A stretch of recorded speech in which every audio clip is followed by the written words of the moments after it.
How are you? Just give me a second as I get situated.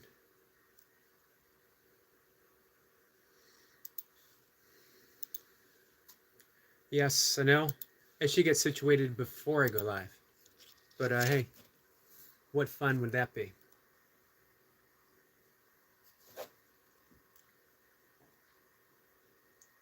So I just noticed that I am at 6,400 subscribers.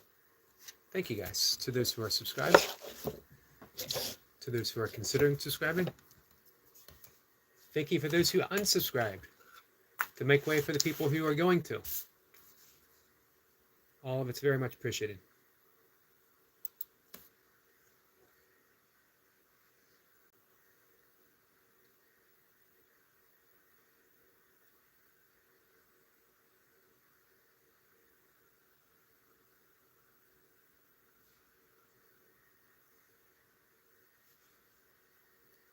So let's see who comes in for the day.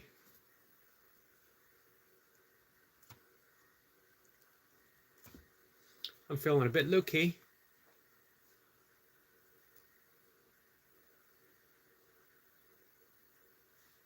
So, perfectly fine. If only 1 or 2 people come in. Hey, perfectly fine if no one comes in. I'd like to say, I don't know, we'll see if it's true. It's been true in the past, that I will continue having a conversation regardless, not irregardless. I save that non-word for Milka when she shows up. Hey, Jace. Jace says, Eric and Selma, we got a nice wave.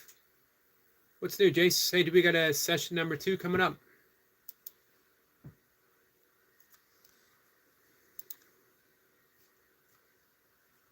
What vehicle fits you and your... Pardon me? And how's your day going?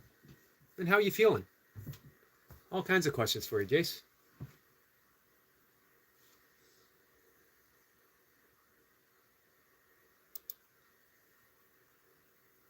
So I had read Mary Oliver. You guys fans of Mary Oliver? Hey, Mercedes. How are you, my friend? In my opinion, I don't know if there's a better poet who ever lived than Mary Oliver. And Wild Geese. I was reading it on my morning live stream. If you were there, you might have heard it, and you don't want to hear it again. But now's the time to tune out, because I'm going to read it again. And speaking of poems, do you guys got a favorite poem? Let me know.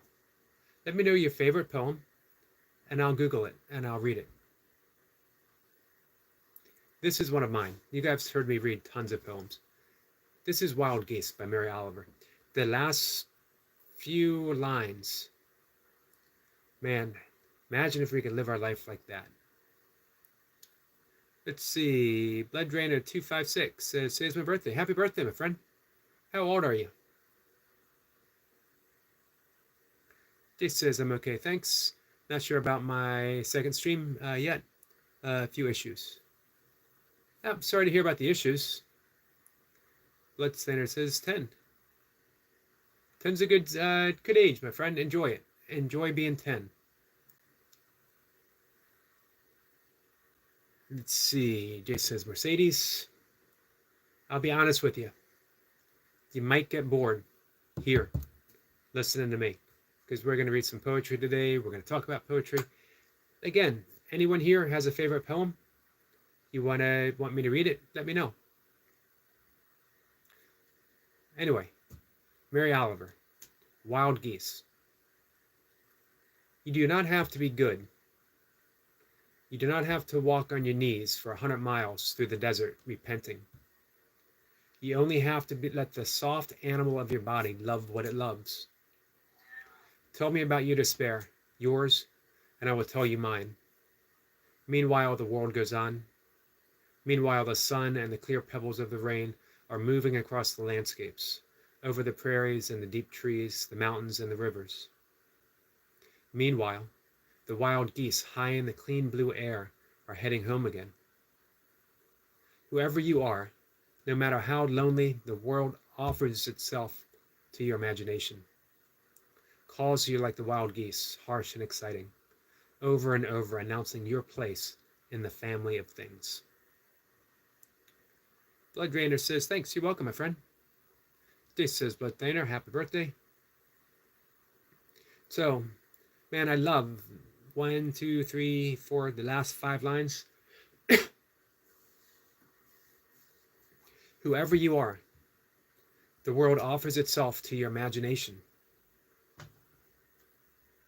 Whoever you are, no matter how lonely, the world offers itself to you in your imagination, calls you like the wild geese, harsh and exciting, over and over announcing your place into the family of things. So this is a poem about belonging. You belong. Here's the question. Where do you belong to? Here. Right here. Remember, for those who are biblically inclined, Jesus said the kingdom of heaven is within, meaning you're not going to find it later on. You're not going to find it anywhere else but right here. If the kingdom of heaven is within, it's with you, always. What Mary Oliver is saying here is that wherever you are, no matter how lonely you might feel,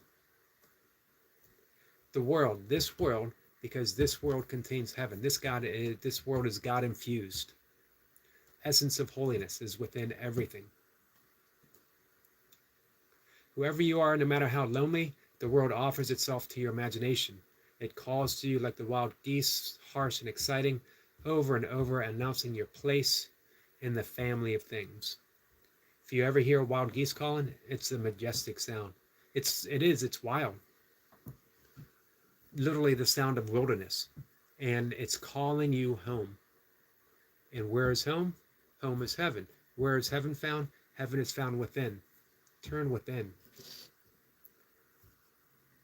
This is the importance of feeling what you feel. You feeling lonely? Awesome. I'm sorry, but awesome. Here's why it's awesome. That feeling is asking you to turn within and realize your connection, to realize that your place in the family of things. You belong to the wild geese. You belong to the grass. You belong to the stars. You belong to every single breeze that blows by you. Every little bit. Man, I absolutely love taking these poems and just personally dissecting it.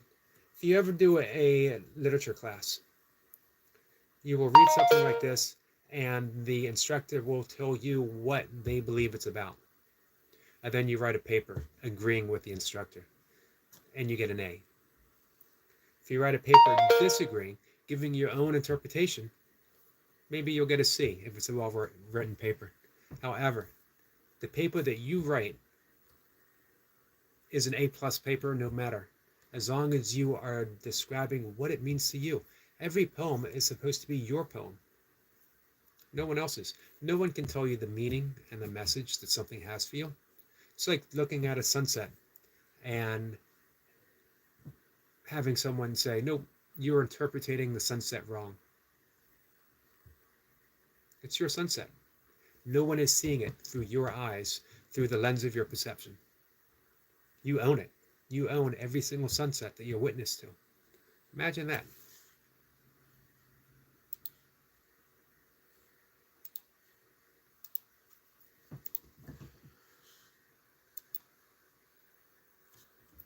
So, yesterday, I read another favorite poem. I like taking advantage of when there's like no one here. And I will just read the stuff.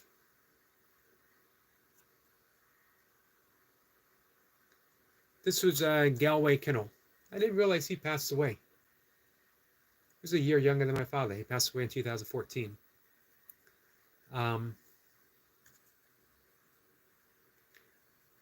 St. Francis in the Cell. You want to know what we're doing here on this live stream every single day? Might not seem like it, but in the back of my mind and deep in my heart, no, not even deep in my heart, on the surface of my heart, this is what I'm doing. Hopefully. The bud stands for all things, even for those things that don't flower. For everything flowers from within of self-blessing. For sometimes it is necessary to reteach a thing its loveliness, to put a hand on its brow with a flower and retell it in words and in touch, it is lovely, until it flowers again from within of self-blessing. As St. Francis put his hands on the creased forehead of the sow and told her in words and in touch, blessings of earth on the sow, and the sow began remembering, all down her thick length, from the earthen snout all the way through the fodder and slops to the spiritual curl of the till, from the hard spininess spiked out from the spine, down through the great broken heart to the sheer blue milk and dreaminess spurting and shuddering from the 14 teats into the 14 mouths of sucking and blowing beneath them, the long, perfect loveliness of sow. I apologize because I can never do justice to reading beautiful poetry. But here's the thing. Sometimes it is necessary to reteach a thing its loveliness, to put a hand on its brow, the flower, and retell it in words and in touch, it is lovely. We all need that from time to time. How easily it is to forget. What age? What age do you think we forget? 2, 3, 4, maybe later? We forget our own loveliness. And the world never reminds us. Maybe our parents do if we're lucky. Maybe we meet someone who reminds you. Perfect when it does. I was fortunate enough. I met someone who helped me remember to reteach. She retaught me my own loveliness, and I hope I continue to do the same. Imagine every single person that came into this live stream, we were able to do that. We were all able to reteach each other our own loveliness. As Galway says in the beginning, the bud stands for all things. Stands for you, stands for me. Even those things that don't flower. For everything flowers from within of self-blessings.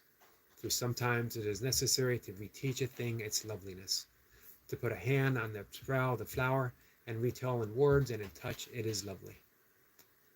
So let me take the opportunity. Each and every one of you, you're lovely. I hope that you don't need to be retaught. I hope you know it. I hope you carry it in your heart and you present it to the world. So much I love about each and every one of you who do live streams. I don't know if Jace needs to be retaught his loveliness. I don't know if Jace is still here. But I wonder. Because Jace, to me, seems like a man of deep confidence. That, well, come on, let's face it, guys. He's old. He's not as old as me, but he's old. He's weird. You don't get to be weird at the age of 50, almost 51, if you don't have a belief in your own loveliness. Because the world will beat the loveliness out of you. The world will beat the weird out of you. Here's what the world teaches you. Conform, conform, conform, conform. Over and over. Everything about the world tells you to conform. Here to the brave ones who never do, for whatever reason. I don't think I can claim to be very brave, but I have managed to get to be almost 60, guys, maintaining my own weirdness. However, I have, again, forgotten my own loveliness.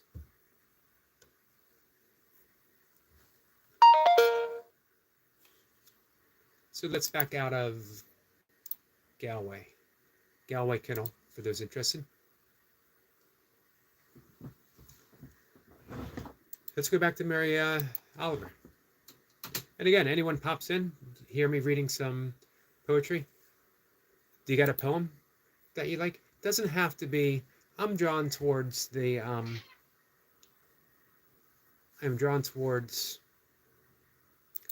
ones that have that spiritual message to it. But you know what? It doesn't have to. It's a poem that you like.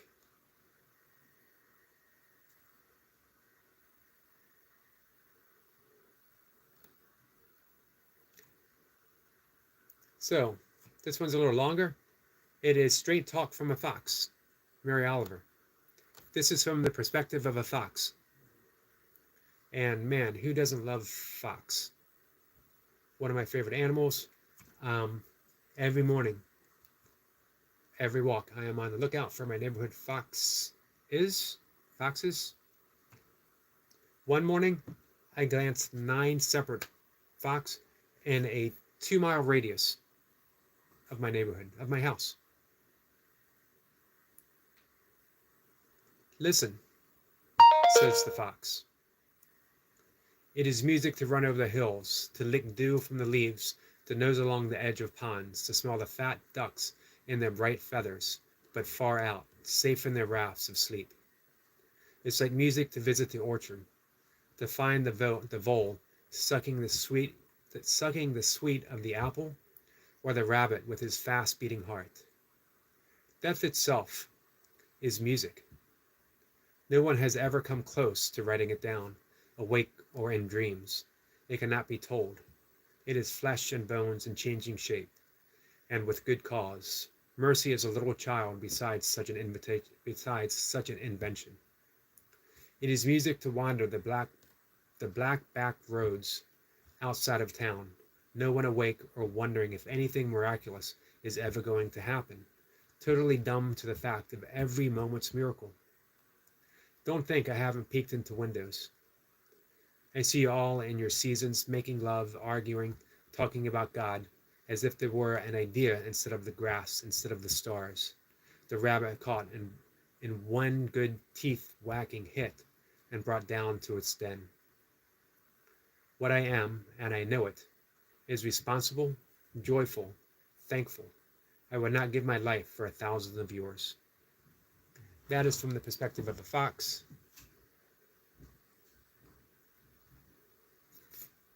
I'm going to just read through some of my favorite parts.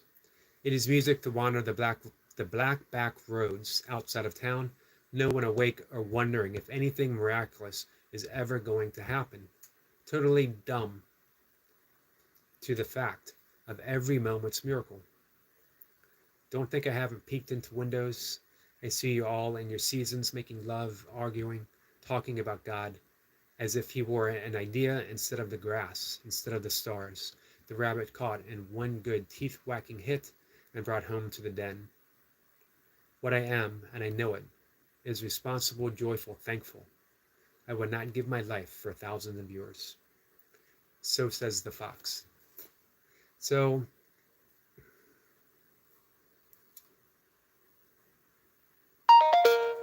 it occurred to me a while back when I started doing my nature shorts that I was on the hunt for the miraculous. I was looking for something astounding, astonishing. I love the word astonishing. I have a friend, James Plath, has a YouTube channel. It's called The Gospel of Astonishment, name of his book. And it really is just a gospel of astonishment. Let yourself in every moment be astonished. So I was out looking for something spectacular to give me 10,000 views on a YouTube short. And all the while, there was 1,000 blades of grass beneath my feet. There was a robin, a sparrow, sitting on a branch. I've seen sparrows, I've seen robins. They weren't spectacular enough. What a waste of time. I missed the miracle right in front of me. I missed the miracle of every blade of grass. So with that realization, I went out with my camera and I let myself be guided. What's the miracle for today? Right now, it's my cat meowing at me. So, straight talk from the fox. I love seeing fox. I don't see him every day. So it seems a little more miraculous to see a fox, right? I see sparrows every day. I see robins every day. They are no less astonishing, no less a miracle than the fox. And it occurs to me every live stream that I do, miracle. Who knows who's going to show up? It doesn't matter who shows up. A miracle that I can sit here, read some of my favorite poetry, and maybe one person pops in and says, hey, I know that poem. Or maybe they say, man, that weird old bald guy talking to himself. You know what?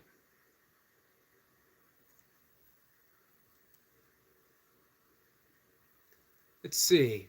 I got a message from Jace that the chat has stopped. Man, I've been reading all this poetry and there's no one here. All right, I'm going to restart. Guys, I'll be right back.